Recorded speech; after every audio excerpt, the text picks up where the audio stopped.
In just a moment, enjoy Best Plays.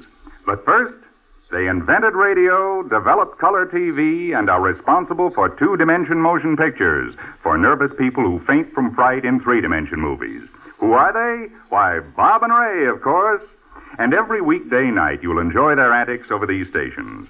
The boys join such other great weekday shows as Bob Hope, Dave Garroway, One Man's Family, and NBC's award-winning News of the World. Yes, each weekday, NBC brings you the best in music, comedy, drama, and news. Now it's Best Plays on NBC.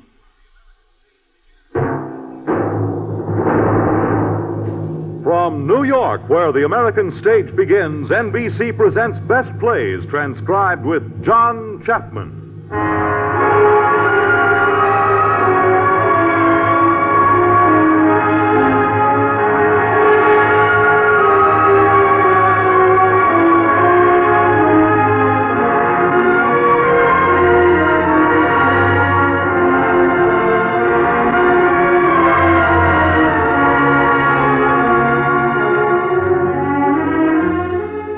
Best Plays, a series of hour-length dramas selected from the outstanding successes of the New York stage. Now, John Chapman, drama critic of the New York Daily News, is here to introduce Sir Cedric Hardwicke in The Amazing Dr. Clitterhouse by Barry Lyndon.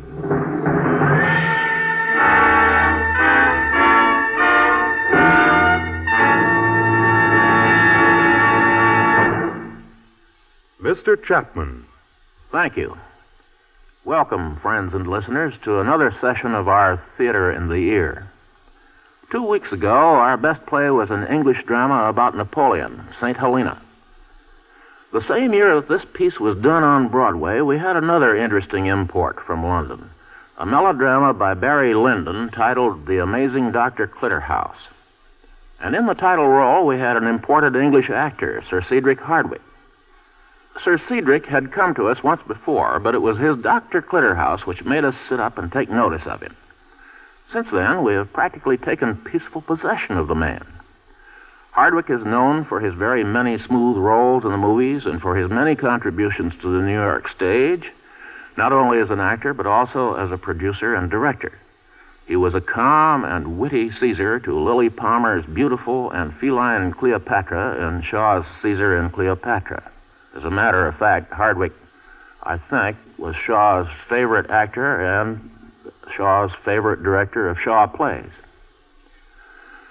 Cedric was even more calm and witty as the statue in Don Juan in Hell. One time in Hollywood, I was chatting about acting with Sir Cedric, and I commented on his uncanny knack of riveting an audience's attention upon himself by standing still. Most actors think they can hold or steal a scene by fluttering about or catching flies, as they say in the theater. But the Hardwicke method is much more effective and much more legitimate. I told him the only other actor I ever saw with your complete poise was Sacha Guitry in Paris. Cedric looked at me with a deadpan and a twinkle in his eye, and he said, "I learned it from Sacha, old boy." Our best play now is the thriller The Amazing Dr. Clitterhouse. Dr. Clitterhouse is a London physician, but his consulting room is not in the traditional Harley Street or the Baker Street, which was frequented and still is haunted by a doctor named Watson. Our man conducts his practice in the neighborhood of St. John's Wood. Here and elsewhere in London we shall meet him and a number of other interesting characters. An inspector from Scotland Yard, of course, and a devilish fellow named Benny Kellerman. Our opening scene is the consulting room of Dr. Clitterhouse.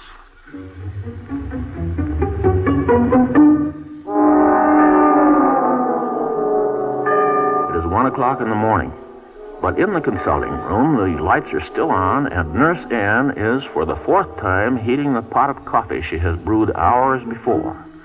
Now, why should Nurse Ann be heating coffee and staying up this late? She's in love with Dr. Clitterhouse, but of course he doesn't know it. Dr. Clitterhouse comes in, apparently in great haste, somewhat breathless, but he stops short when he sees Nurse Ann. Hello, Nurse. Waiting up for me? Well, I wondered what had happened to you, Doctor. Well, I was held up. I have coffee here. Very thoughtful, but let it go for the moment. Help me with this, will you? Doctor, are you going to do a blood pressure? I am. At 1 in the morning? At 1 in the morning. Not your own. Yes. Here, you work the bulb.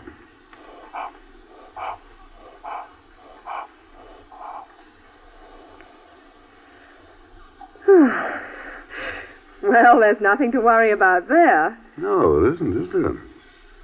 Well, it was up before I went out. Oh, well. Was that an experiment of some sort? Well, one could call it that. Coffee? Thanks. Oh, Doctor, you've picked up some paint from somewhere. Look at your jacket. What? I'll get it off with some ether. Very awkward. Have to be more careful in the future. Doctor, this can't be your bag. Don't touch that. Now, who gave you leave to touch that bag? I'm sorry. I thought the ether would be in here. Of course, naturally, I beg your pardon, nurse. Well, now that you've seen what's in the bag, what do you think of them?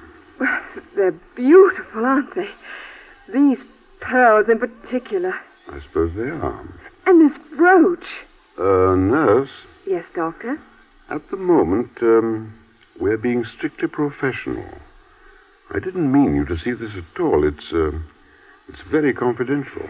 Well, I don't quite understand, but of course you can trust me, Doctor. Well, that's very fortunate, because you see, all this is stolen. Stolen? With my own hands, nurse. Look at them, by the way, my hands, I mean. Not a tremor. Oh, that's pretty good, you know. Doctor, you don't really mean that you've stolen these things. They are the proceeds of my 4th burglary. Impossible. At Cranston Lodge, the Andersons' house. And I suppose you got the paint on your jacket while you were breaking in. That's right. Oh, really, Doctor? Here, get this paint off, will you? All right. I suppose you have to guard against little clues like this. Yes, I left my hat behind at my 3rd burglary and had to go back for it. That was at Lady Challing's. Oh, yes. I read about that. And so apparently did you, Doctor. The burglars got in from the garage roof. I got in, you mean? I borrowed the gardener's ladder and forced a landing window with a table knife. I picked the lock with a bit of wire and forced the drawer with a tire lever. Paint off yet? It's off, Doctor. Oh. It's off apparently just in time. See you at the door, will you? Certainly. Good evening, nurse. Why, it's Inspector Charles. Good evening, Doctor. I saw a light in the hall, so thought I'd ring the bell. Oh, come in, Charlie, come in. Well, you're a long way from the yard, aren't you? I'm a long way from my bed, Cliff. Who's in charge of the coffee around here? I'll get you some, Inspector. What are you doing over here, Charlie? Or is it a secret? I'm supposed to be inquiring into that little bit of nocturnal thieving at Lady Challenger's. Lady Challenger's? The 3rd burglary, nurse. That's right. The 3rd burglary around here in a fort. How did you know? Oh, inside information, old boy. Oh, of course. Newspapers. What are you doing about it? I told you, just hanging around. You see, we know those 3 jobs were done by the same man. How do you know? Oh, by the style, as it were. I'm really just waiting for him to do a 4th. And then we'll probably get him. The constable knows where to reach me. Are you expecting another burglary tonight? In a way. The first 3 were done at 4-day intervals. He'll do another soon. Not that he'll be easy to net. You mean he's clever? I'll tell you how clever. Milk and sugar, Inspector. No, thanks, my dear. I'll take it black. On Lady Challenger's job, this man took a ladder which the gardener had left under the hedge and got onto the garage roof with it. Then he forced a landing window with a table knife. We know that by the marks. He picked the lock on the library door and forced the desk with something thin. A tire lever, perhaps? Very likely. A table knife and a tire lever. Smart, you know. Smart. The fellow's an absolute amateur. Amateur? Now, look here. He climbed ladders and roofs, crept through the house, and picked the lock. But the library window, the very room he wanted to get into, was undone all the time. What? It was? Would you have said he was an inexperienced burglar, Inspector? Oh, a raw amateur. Has this burglar taken very much, Inspector? Oh, quite a bit. Lady Channing had a diamond necklace, a thing like a dog collar. He got that. She says it's worth £2,000. Is it? No. Oh, I suppose not. Tell me, Charlie, how do these burglars get rid of their swag? Oh, break it up or use a fence. Fence. Receiver, you mean? Yes, but this fellow had better not try that. A fence won't take chances with anyone he doesn't know. Are they all like that? Pretty much so. Well, who would you call a good fence? Oh, they're all bad. There'd be no stealing without them. There's nothing smart about any of them. Except perhaps one fellow. Who's that? A chap called Kellerman. Benny Kellerman. Kellerman. Oh, he's behind a lot of stealing. You understand this is between ourselves, Cliff? Of course, yes. And we can trust Nurse Anne, can't we, Nurse? Oh, yes, sir. Yes, Doctor.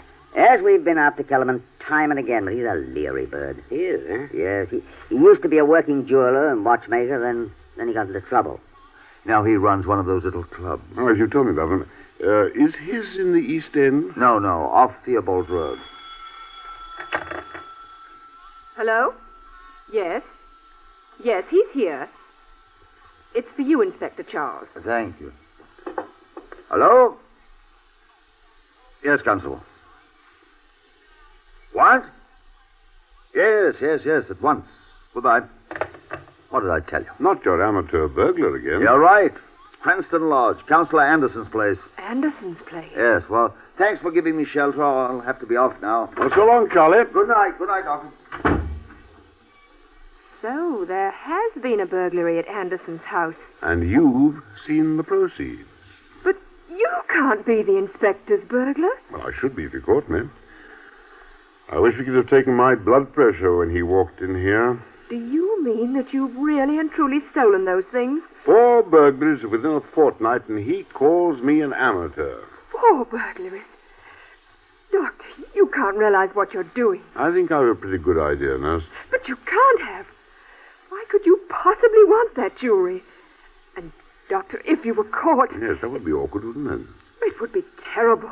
You know, I have a very good reason for all this. Is there a good reason for burglary? For stealing? In this case, there is, Nurse. You know, I believe I'm onto something that's very much worthwhile. You stumbled onto part of my secret. Well, you better know all of it. I think I'd better, Doctor. I'll admit that part of it is that I've grown rather tired of all this business of... Well, how are you today? Worse, thank you, Doctor. But you've a wonderful practice. Yes, what I'm onto is much more important than my practice. You see, knowing old Charlie, I've grown rather interested in crime and crooks. Evidently. Sarcasm doesn't become you, Nurse. Sorry. Are you experimenting about crooks? I'll hang it all, I'm being one. Nurse, has it ever occurred to you to wonder why criminal activity should actually change a man's face and physique? Gradually change someone who was once quite normal into something furtive and cringing. It does, you know, in time. I'm afraid I've never thought of anything like that. Now, there are medical reasons for these changes. They affect the mentality of the crook and influence his actions. They're the result of the fear and excitement and the tense emotions which he works under. I want to find out the precise nature of these reactions, and I can do it only by studying crooks whilst they are actually at work. Not after Charlie has stuck them away behind bars. It's research, and I needed a living subject. So I started experiments on myself. I observed my reactions, pulse, respiration, blood pressure. I've had to explain this to you, Nurse, but it needn't concern you, and it won't affect our work here. You think it won't? I don't like it. Well, if I've upset you, Nurse, I'm sorry, but I must go on with it. Is it possible that you have it all in the wrong perspective? Are you hinting that I've gone slightly mental? Well, you have been overworking. Nurse, I know precisely what I'm doing. It's simply research work in a slightly unusual form. A very unusual form, Doctor. Well, if you think that, you'd better go home to bed. Yes, Doctor. I hope I haven't annoyed you. Humoring the mental patient, Nurse? Well, I do feel a little concerned. Oh, don't you worry about me. I'm quite all right. Good night. Good night, Doctor. Oh, Nurse, just one thing. Yes, Doctor? Were you thinking of telephoning Sir James Hillary in the morning? Telephoning Sir James? Why? You were, weren't you? What makes you think that? Well, we called him in when old Trimmer began to see things the wrong way. Don't do it, Nurse. But I feel that someone You should... said that I could trust you. This is a professional matter and very confidential. Yes, Doctor. And if this jewelry worries you, I'll be getting rid of it. I'm calling on Benny Kellerman tomorrow. Good night, nurse. Good night, Doctor.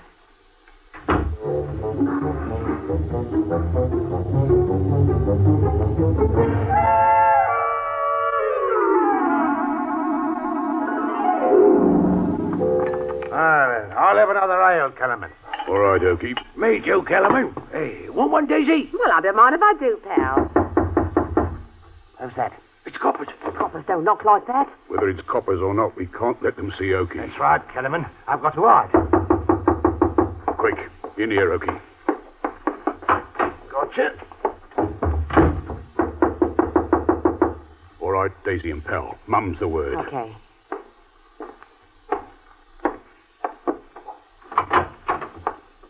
Well, I'm looking for Mr. Benny Kellerman.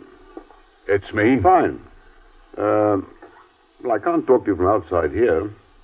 Who sent you? Inspector Charles of Scotland Yard. Copper. Keep quiet, pal. A copper, are you? Come on in, then. Thank you. But the fact is, I am not a policeman. Then what do you want? I want to do a little business with you. But, it's confidential. Tell him he's butting in, Benny. The only business I got is running this place. Inspector Charles seems to think you have other interests. Well, I haven't. Sorry. Well, let's have a drink, shall we? Young lady? Don't mind if I do. Martini dry. And you, sir? Well, if it's free, mine's a beer. 2 dry martinis and a beer, Mr. Kellerman. Well, all right. Mr. Kellerman, is it all right to discuss confidential business with others present? Oh, don't you mind us. What do you want? Well, I understand that at times you want to take to dispose of, shall we say, articles of jewelry Benny, that... don't buy from strangers. Benny, don't buy at all. I see that I'll have to convince you. Well, let me put it this way, old boy. I'm not a narc, and I'm not coming the old soldier. I've got a daffy of sparklers, and I want to flash 'em. Well, I never. Hey, you've got the patter all right. You might have got it out of a book. Mr. Kellerman, you read about the burglary at Councillor Anderson's. What would you give for the pearl necklace? I don't know what you're talking about. Well, show him the stuff, mate. Well, do you think I carried about with me? Open up there. This is the cops this time. Stand away from the bar. Look natural.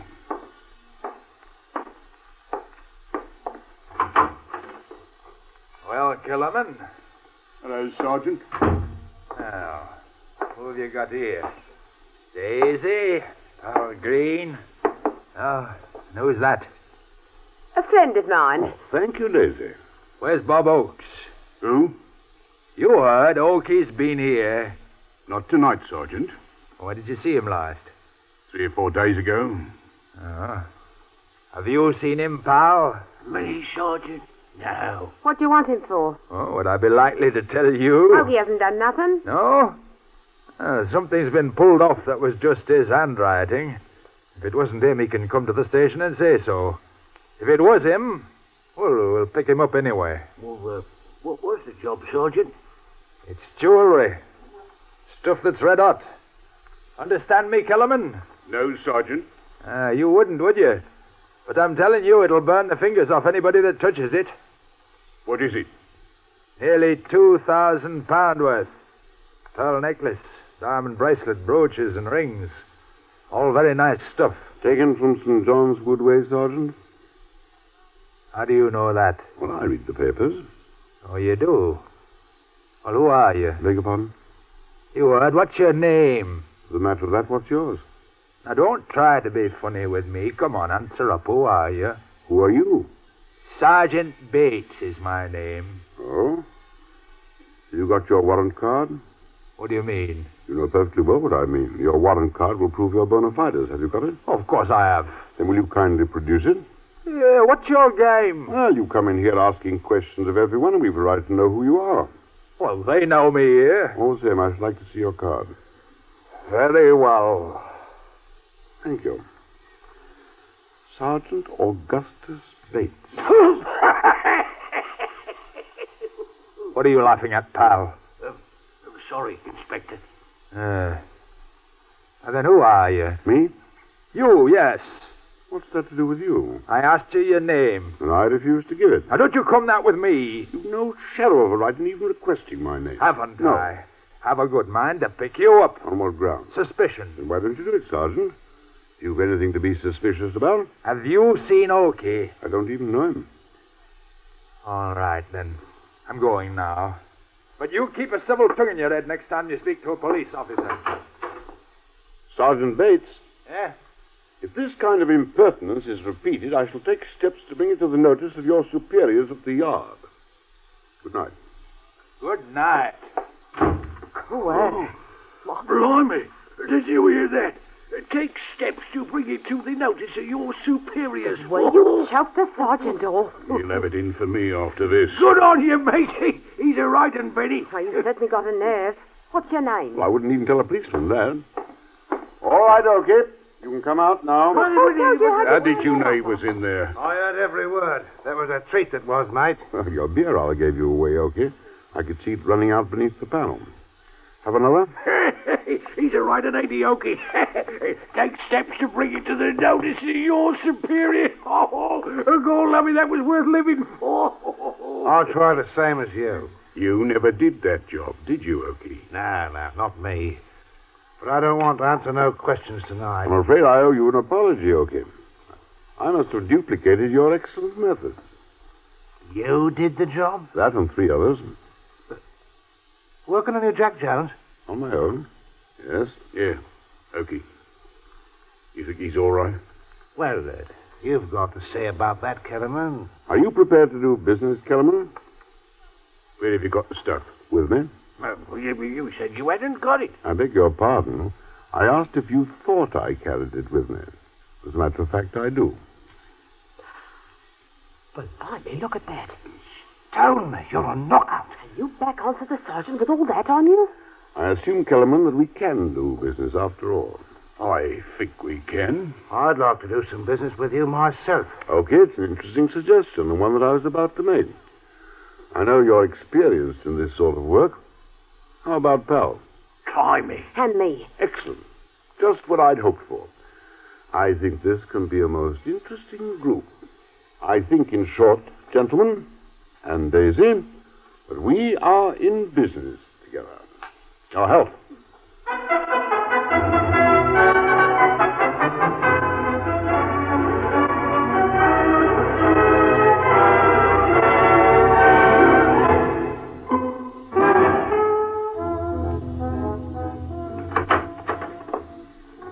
Well, Benny?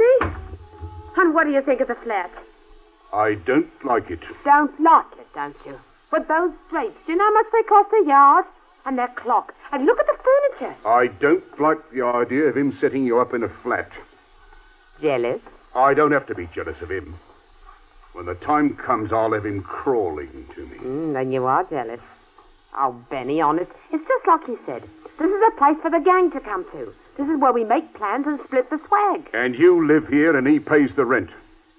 He don't pay it on the proceeds of that one job we done, neither. I tell you, he ain't touched me. But you wouldn't mind if he did, would you? Would you? As to that, he couldn't say, being a lady. Come off it. All right, I bide my time. I'll watch and I'll wait. But I'll get him, whatever his name is. I'll get him in the end.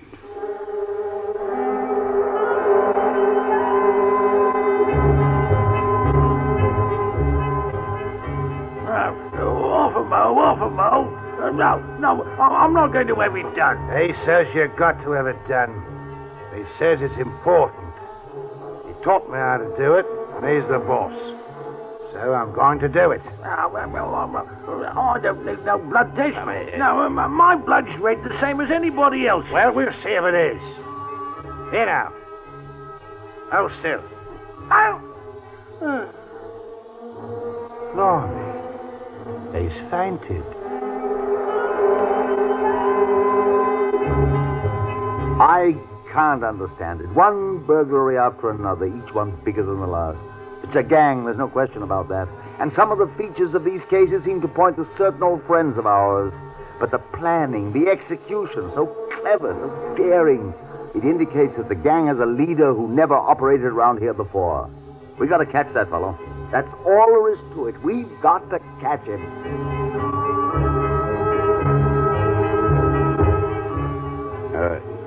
Here's your share of the swag, okay? Thank you. Pal and Daisy. Oh. Thanks ever, sir. All right. Now then, okay. Have you those blood pressure charts? Here they are. Fine. Now, next Tuesday, we're going after the biggest haul yet. Furs. I've got a price from Kellerman, and there'll be 1,500 pounds in it for each of you. We'll meet here at 8 Tuesday. Very interesting date on these charts.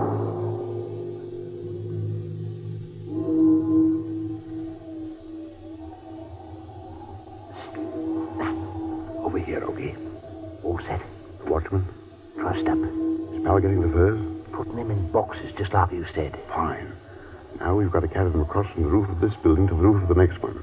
Then through the skylight and down to the street and load them into our van. Yeah, mate. Help me with these boxes. Quiet, pal. Look, there's one thing I hope you've covered. What is it? I don't fancy carrying those boxes out onto the street down there. That street's patrolled, you know. That's covered. Oh, how? Hey, hurry up. Pal's right, okay. Let's help him, and don't worry, I've covered everything. Coming, pal.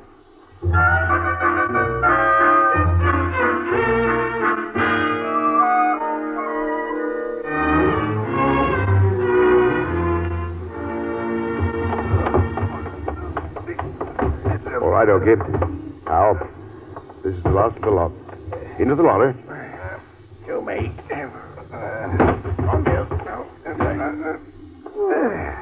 There. Fine. Now we close the door.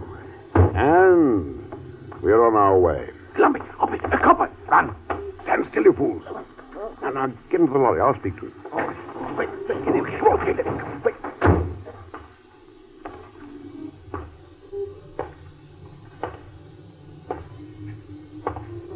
Here now. What are you doing about here this time of night? Ah, officer, I'm so delighted that you came along. Have you, your street directory with you? Never mind, none of that now. I'll just take a look at what you got in the back of that there van. Certainly, officer. You see? Boxes. Ah, My men just finished loading them. well, but this time... Well, it was a special rush order. I had to come down myself in the middle of the night to superintend it. Oh. Have you your street directory with you, officer? Huh? Oh, yes, I have. Yes. Can you direct me to Emmons Road East? Emmons Road East, well, let's see. Yeah, I have it right here. Straight out it is, and then a right turn on the avenue, and then you'll come to it. It'll be on your left. Oh, thank you so much, officer. It's a very lucky thing for me that you have to come along. Good night, officer. Oh, good night, sir. All right, pal. Let's get underway. But slowly. I almost died. Me too. I told you I had everything covered, okay? Now, why do you suppose we took our boxes over to the next building before bringing them onto the street? Well, I don't know. Why? Because that building is a box factory. Now, what more natural than that boxes should be carried out from it?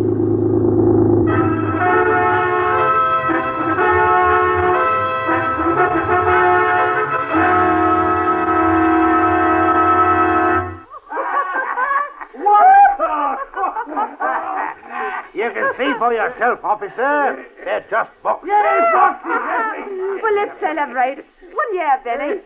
Whiskey, neat. Martini for me. And me. I'll go on too. Then I'll join in. Well, that's to cheer things up a little. You came in with a face like fate, Mr. Kellerman. I've had a funny feeling about this job. Never liked it from the start. I've got all the stuff away. I've collected my dough. But still, I've got a feeling. Well, chase it off with this. Go on, drink up. Oh, it's nervous reaction, that's all. If I knew more about you, I'd feel safer. I wonder if you would. What do you mean by that? Come on. Your very good health. Cheers. Look, why don't you open up a bit? I never did like working in the dark. Well, then, do the next time, Governor. Not in your eye. Here's to crime and research. What? All right, then, plain crime. Well, long legs to the baby. Now then, the money. How have you brought it? 500 in each packet. Here you are. Well, here's yours, pal. Thanks, Gov. Never seen so much money. If you say things like that, I shall be conscience-stricken. If the coppers could only see us now, eh? Oh, Daisy, this is for you. Oh, I didn't expect this. Well, that's for being a good girl. Oh, it's ever so nice of you. I'm going to kiss you for it. Yeah, Daisy. Daisy, you will embarrass our friend. Ooh, don't mind us. You count out your own, okay? Daisy, put the rest in my bag, will you? Yes, dear. You, trust me, don't you? I do. Could you be easy enough now? Yes, How long for? Well, I don't know quite. I thought perhaps you might be. Well, everything appears to be settled. I'll just make a call and be on my way. Best thing for everyone is to keep quiet for a bit. Yes, stay around and act normally. Hello? Yes, it is. Telephone immediately and say I'll be there in 20 minutes. Then I'll come straight back. That's all. Goodbye. I'm afraid I'll have to be getting along. Aren't you going to set a time to mate for the next job, Governor? No, okay, not now. Well, I can let everybody know when you're ready. Of course. Well, you'll have to excuse me, I'm afraid. Well, hey, have another one before you go. No, thanks. No, I really must be getting along. Goodbye, Mr. Kellerman. Right. Cheerio, pal. So long, Gov. Goodbye, Okie. You backed me up splendidly. Daisy, my dear, goodbye. Goodbye. Bit of an hurry, wasn't he? Oh, well, he's got his own friends. Oh, he upped it quick. Yes. You know what he's doing? He knows what he's doing. It looks to me like he's dropping you. Dropping me? All of you. Not him. You'll see. Oh, he's all right. I'll take me oath on that. Well, I want to know a bit more about him. Where's that screwdriver? Is this it? Yes, thanks, Okie. What are you doing? Taking this dialing plate off the telephone. He always telephones someone before he goes. He isn't the only clever one. Well, what are you after, Benny? I don't like the look of this. No, me neither. I know what I'm doing. There. It's off. You see this? It's a little scriber I put underneath the plate. When the dial spun, the scriber marked it and clicked back a notch. I can tell now what number he called. Benny.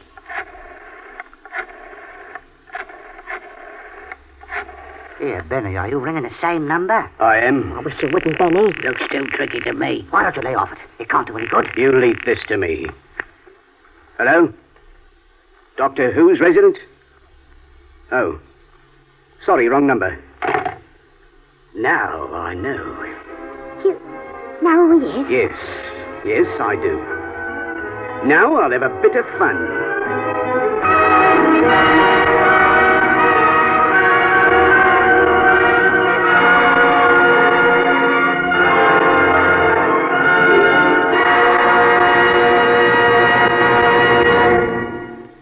In a moment, Act Two of The Amazing Dr. Clitterhouse, starring Sir Cedric Hardwicke.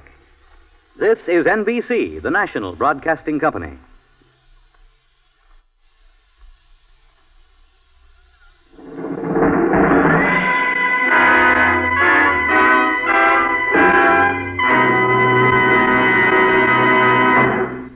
Now, Act Two of the Best Plays production of The Amazing Dr. Clitterhouse, starring Sir Cedric Hardwicke. Here again is John Chapman. So now what's going to happen? Rather a clever idea, I thought, for Benny to put some kind of marking machine he calls a scriber under the telephone dial to make a record of a number called. I know a man who can beat that trick, though. He's a box office man in one of our Broadway theaters. He can tell what number is being called just by listening to the dial clicking around and counting the clicks. This may sound more fantastic than Benny Kellerman's little trick, but it's nothing to what a good box office man can do. Every evening, for instance, along about the second act of a play, the treasurer counts up. He has to make a report on the number of tickets sold, the amount of money taken in, and the number of tickets left unsold. He takes the unsold tickets out of the rack, makes a smooth pile of them, holds them up to an ear, and ripples through them with his thumb. I've got a deck of playing cards here, and I'll try to let you hear about what he hears. I take the deck, hold it up, and run my thumb across an edge like this.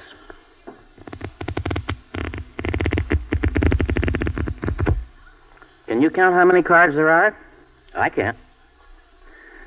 But a box office treasurer can, and that's the way he counts the number of tickets left unsold. He may pause for a split second now and then to let his brain catch up with his thumb, like this.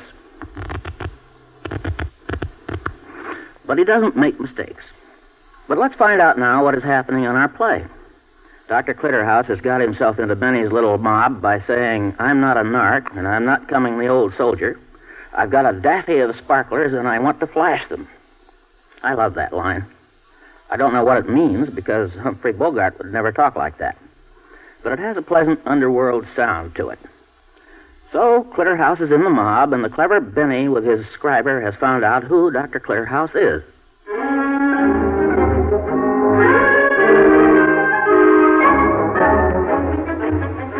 It is early evening, a week later. Benny Kellerman has not attempted to get in touch with Dr. Clitterhouse during this interval.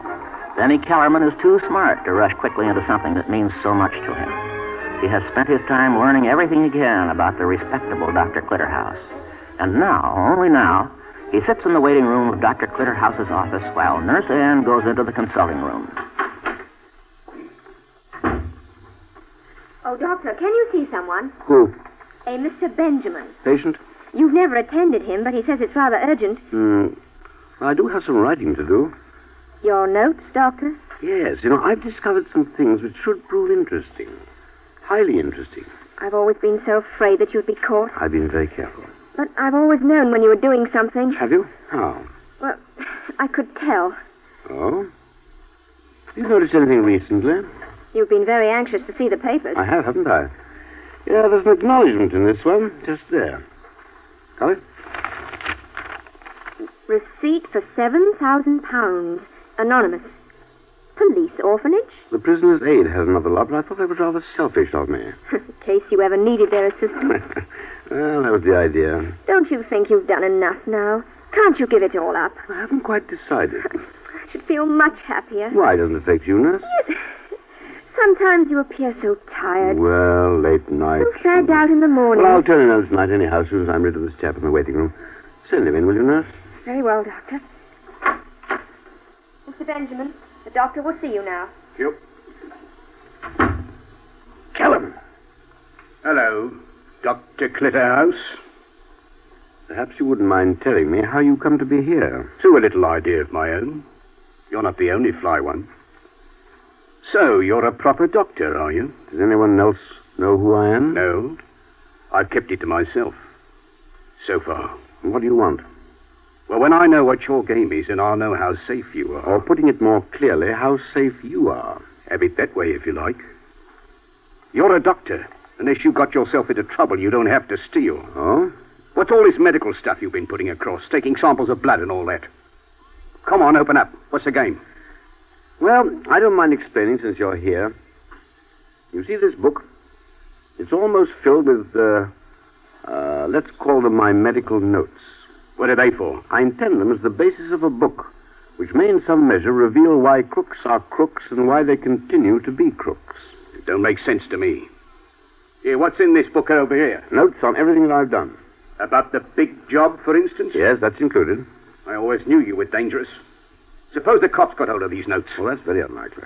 But they'll see this other book when you've written it. I hope it will assist them. Yes, assist them to come down on you and me. They'll ask you a million questions. You don't know the cops like I do. Here, let's have a look at that notebook. Now, be careful what you're doing, Kellerman. I've got it.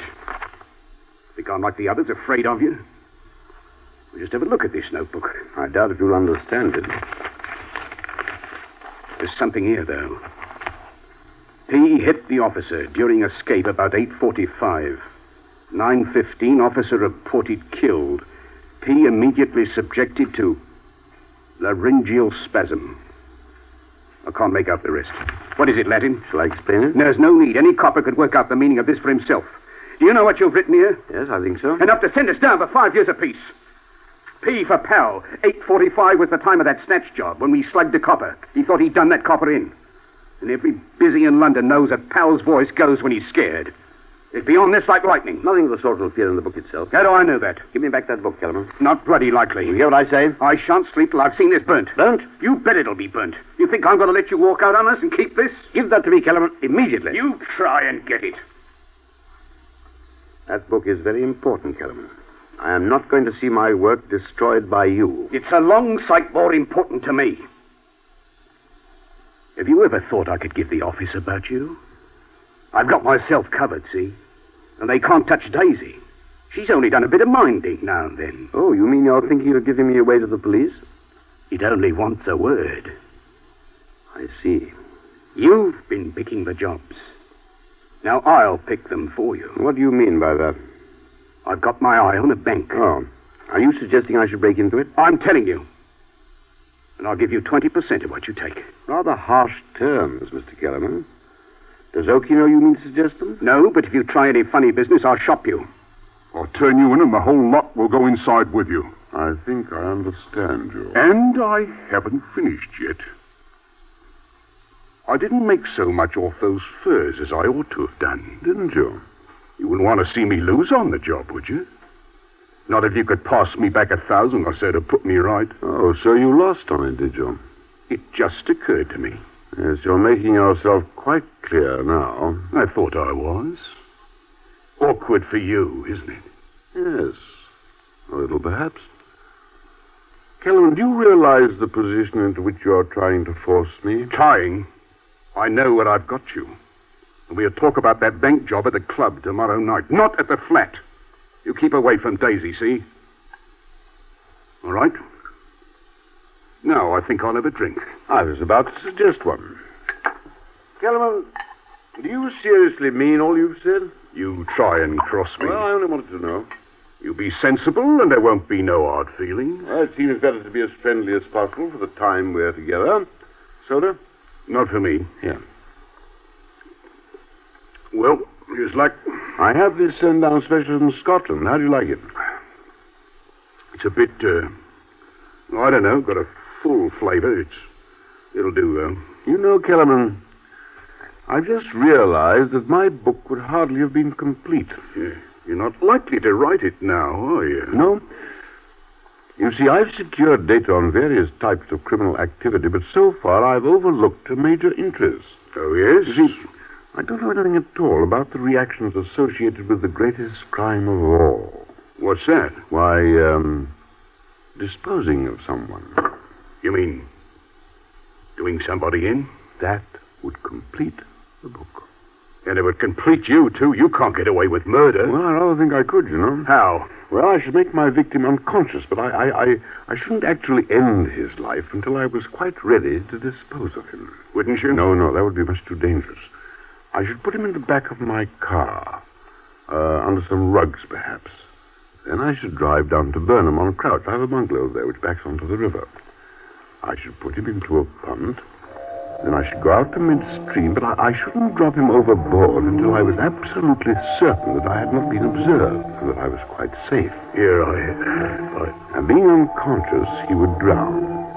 The coroner's verdict would be simply found drowned. There would be no marks, no violence, nothing. Here I feel sleepy. Of course you do, Mr. Kellerman. Do you remember the full taste in your whiskey? I emptied a phial of heroin tablets into your first glass. 12 of them. A full brain. Sleep, You see, you created an impossible situation, Mr. Kellerman. You forced me to do it. Well, we'll be going to Burnham on Crouch, Mr. Kellerman.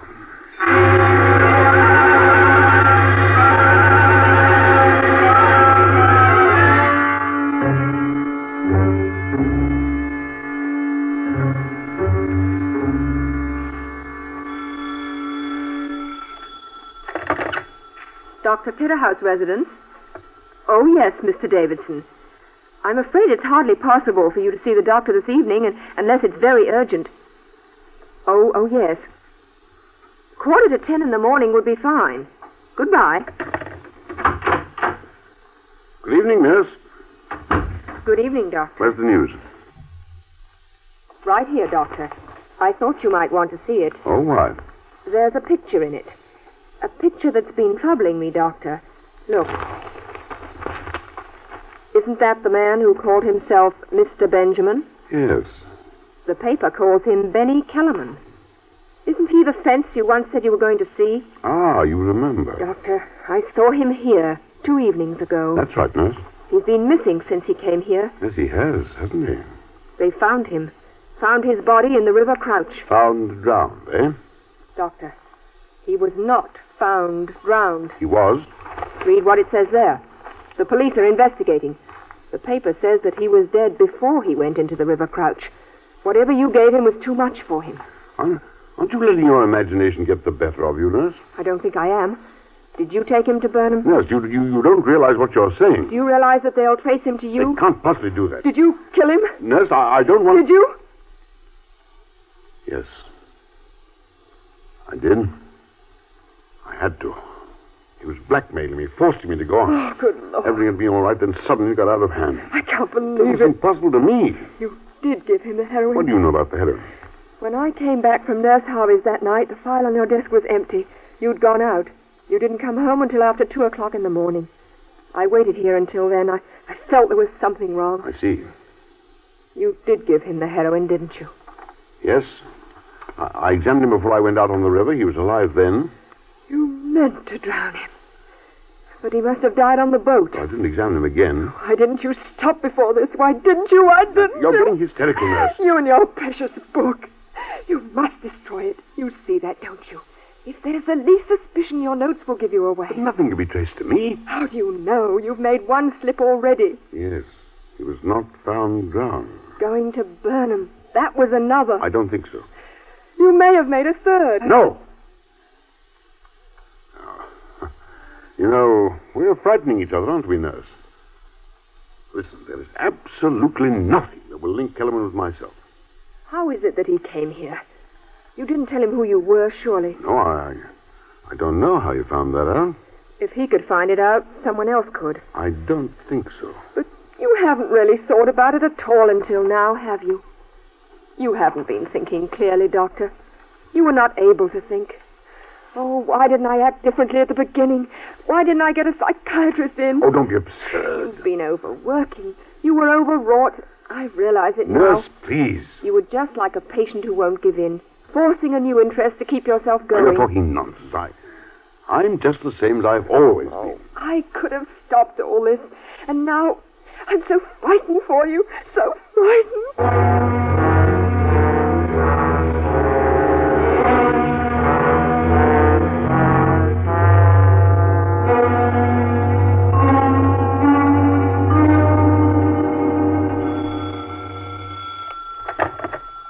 Hello? Hello, Governor. This is Oakey. Oakey? How the devil did you get this number? Kellerman. He did some monkey shines with a phone at Daisy's place and found out your number. I see. I called, Governor, because I just heard from a steward that the coppers have your phone number, too. How did they have got it? From Kellerman's pocket when they fished him out of the river. Oh, I see.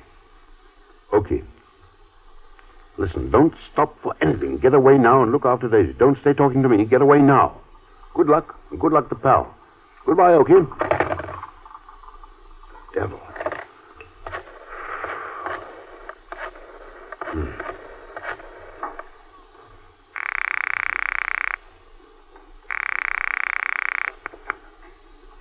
Hello?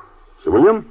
Speaking? Oh, Sir William, this is Dr. Clitterhouse. I'm wondering if you're busy at the moment. No, not at all. Could I see you? Delighted. What's it all about, Clitterhouse? Oh, tiresome legal sort of thing. Oh, but you know, of course, I specialize in criminal work. I could recommend a... This is a criminal matter, Sir William. Really? Yes, so could I just step across the way and have a word with you? Fine, certainly. But I was just going out. Why don't I pop into your place? Well, that'll be fine. Thank you, Sir William.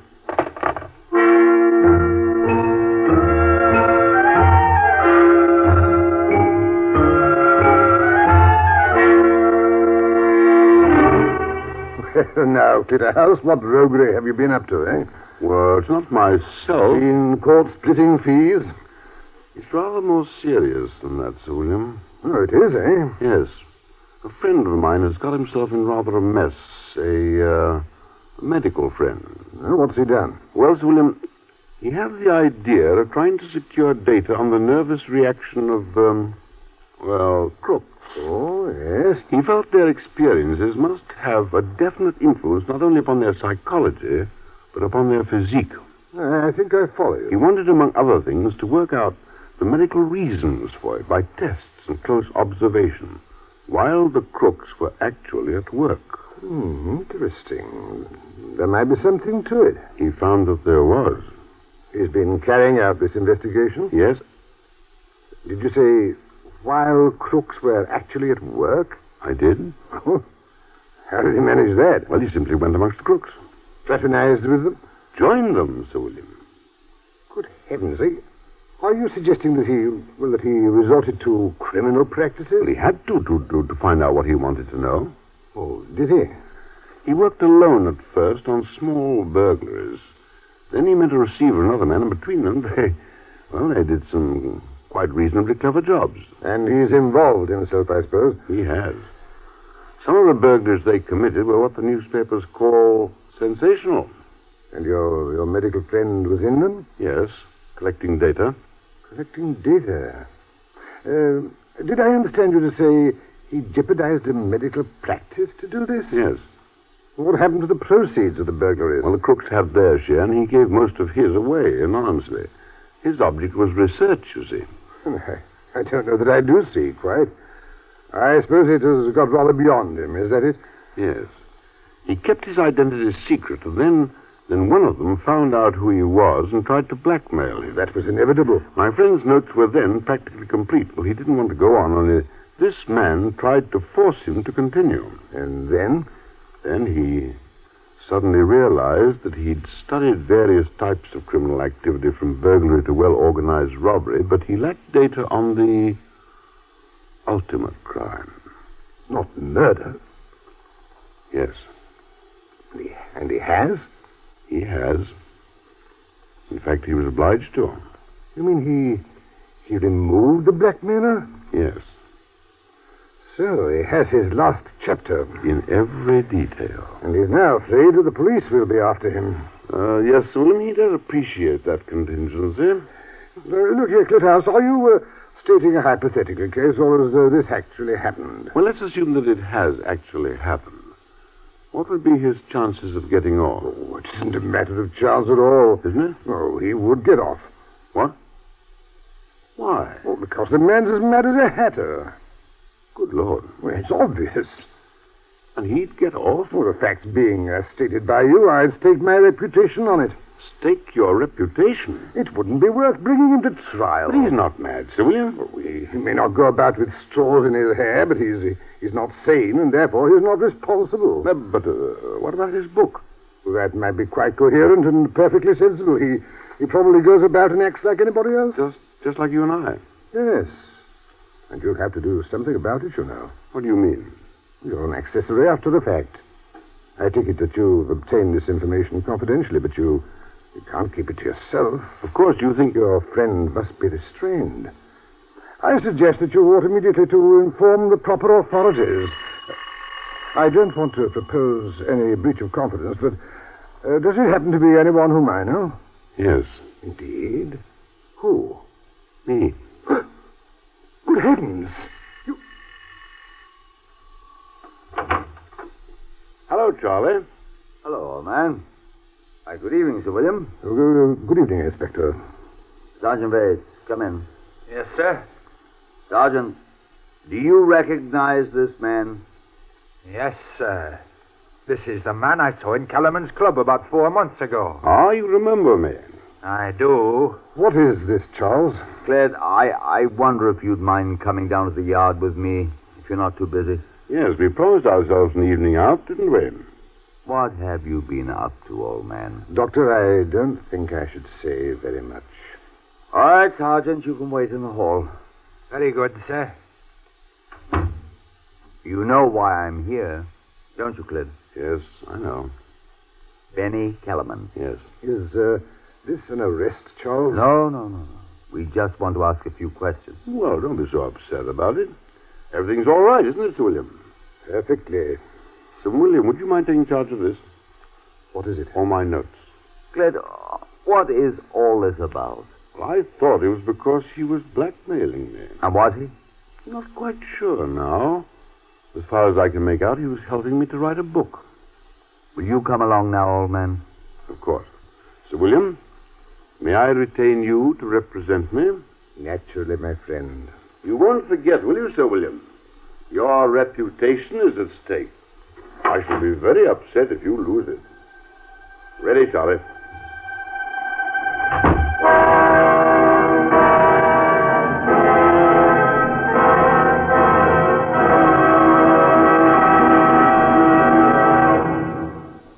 You have just heard the Best Plays production of The Amazing Dr. Clitterhouse, starring Sir Cedric Hardwicke. And here once more is your host, drama critic John Chapman. I imagine you can understand now why Broadway wanted to see Hardwicke as often as possible after having had a look at him as Dr. Clitterhouse. Thank you, Sir Cedric, for bringing this play back to us.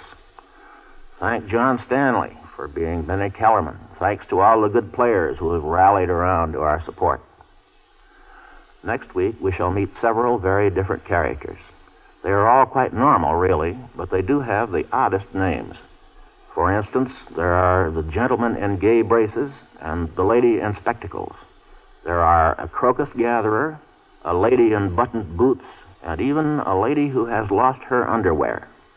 All these people are in a comedy by C.L. Anthony titled Autumn Crocus. It's about a holiday resort in the Austrian Tyrol. The proprietor of this happy establishment, the gentleman in gay braces, will be played by Walter Slezak, and the lady in spectacles will be Carmen Matthews. The first time I saw Slezak, back a long time now, he was wearing gay braces in another Tyrolean idol, Jerome Kern's Music in the Air. The last time I saw him was just the other night, on another visit to the Broadway success My Three Angels, in which Slezak is the head angel. And if anybody ever looked like a cherub, he does. I think we shall enjoy Autumn Crocus next week. And this is Chapman saying goodbye until then.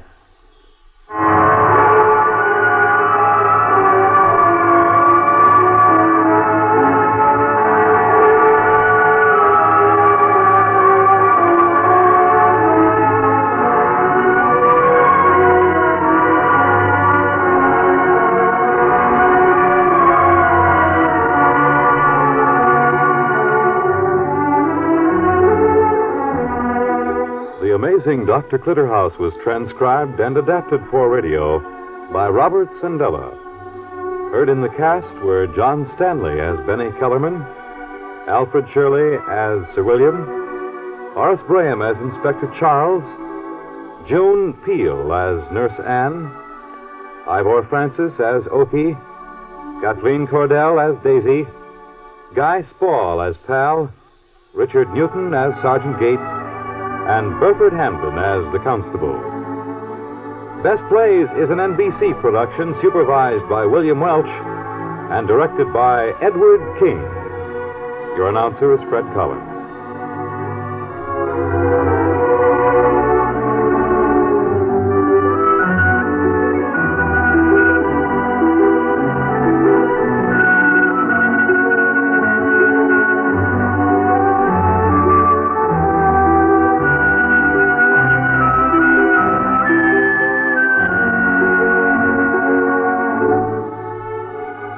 The Coronation Day address of Queen Elizabeth II to her subjects on Tuesday will be broadcast in the USA by NBC. Following the coronation ceremonies in Westminster Abbey, Britain's new Queen will return to Buckingham Palace from the balcony on which she will address the millions jamming the streets of London on that historic day. The program will be introduced by George Hicks, a member of the team of top NBC correspondents assigned to cover the coronation, who will review the day's highlights. Following this, Prime Minister Sir Winston Churchill will extend his greetings to the Queen. She will then address her loyal subjects. Remember, all of the colorful pageantry of the coronation will be brought to you on NBC.